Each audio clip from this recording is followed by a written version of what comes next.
Viagem na eletricidade.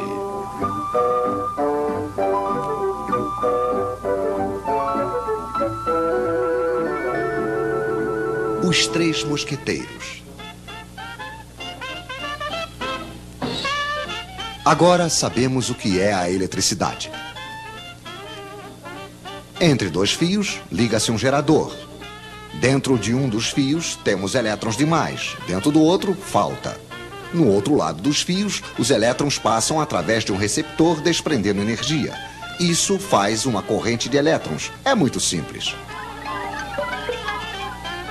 Infelizmente, na prática, não vemos os elétrons. E se vocês quiserem se situar nos circuitos elétricos, precisam de um pouco mais de informação, é claro. Esses senhores vão nos ajudar. O gerador cria entre os dois fios uma diferença de potencial ou tensão. Isso é medido em volts. Obrigado, Sr. Volta. O gerador pode ser uma pilha, uma bateria de carro ou simplesmente uma tomada.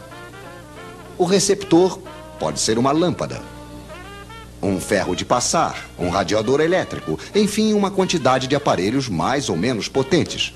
A potência se mede em watts, em quilowatts. Obrigado, Sr. Watts.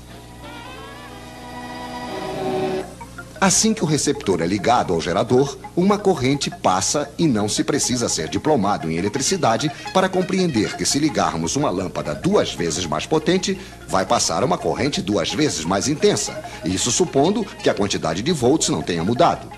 A intensidade da corrente se mede em amperes.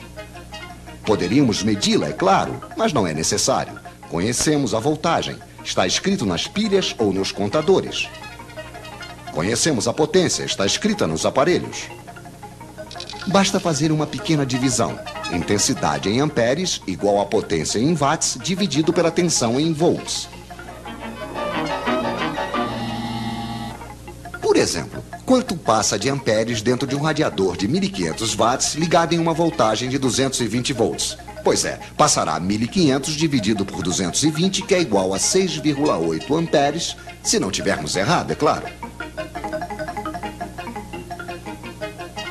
Mas acho que os senhores nos prepararam um pequeno exercício. Em uma mesma tomada, eles vão ligar 3 lâmpadas de 100 watts, um radiador de 1500 watts, uma torradeira de 760 watts e um forno elétrico de 3000 watts.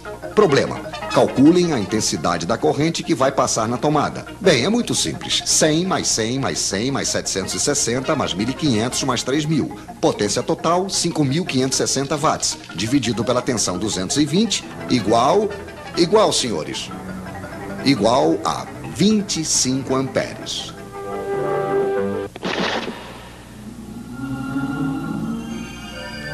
Pois é, não passou absolutamente nada.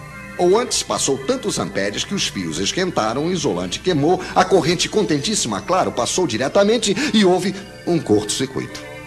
Os nossos senhores não conhecem o disjuntor.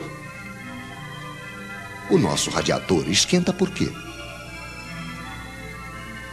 Porque no interior, a corrente passa em um fio que tem uma certa resistência.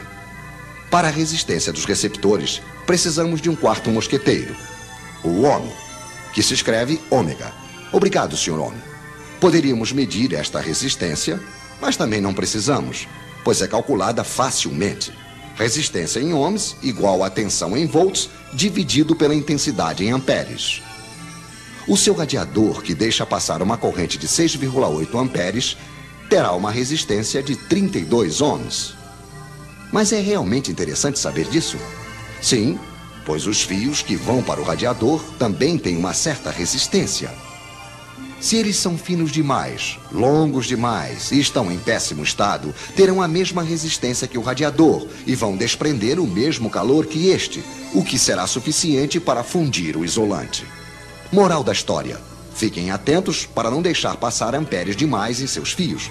Então retenham os nomes dos seus 4 mosqueteiros: watt, ampere, ohm, volt. E se além do mais vocês retiverem sua fórmula, estarão quase diplomados em eletricidade.